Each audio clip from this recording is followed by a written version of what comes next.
छोट्याशा गाबड्या बघू शकता.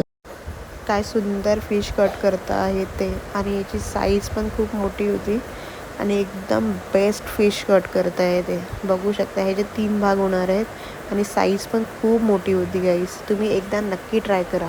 तुम्हाला पण काळे फिश खूपच आवडतील आणि गोड्या माशाचे फिश असतात. बघू शकता ह्यांच्या मासे घेऊन आलेली आहे.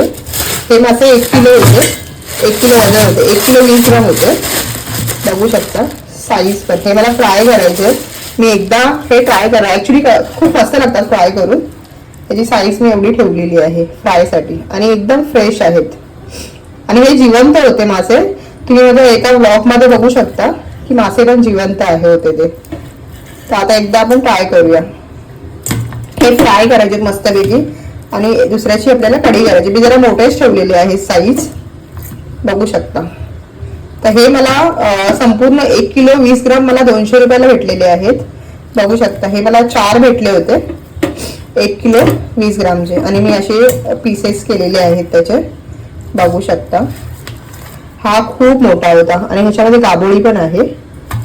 बघू शकता मधला पोर्शन पण दाखवते वेट. हे बघा आणि ह्याची गाबोळी बघू शकता.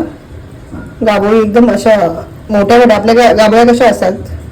आता आपण काळे मासे फ्राय करणार आहोत. यामध्ये मी आलं लसूण पेस्ट, मालवणी मसाला आणि गरम मसाला, हळद, मीठ आणि आगळ हे सगळं टाकलेलं आहे. खूप मस्त लागतात. एकदा नक्की ट्राय करा.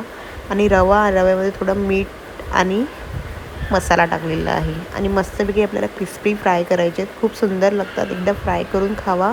तुम्हाला पण खूप आवडतील आणि खूप मस्त आणि क्रिस्पी झाले होते.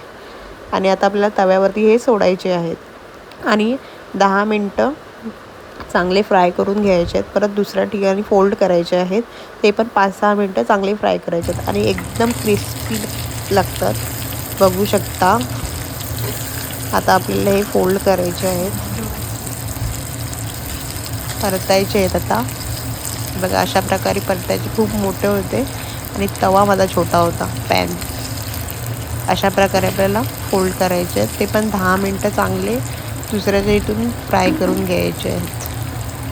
हे बघा अशा प्रकारे एकदा नक्की बनवा. तुम्हाला पण खूप आवडतील आणि एकदम क्रिस्पी आणि मस्त झाले होते.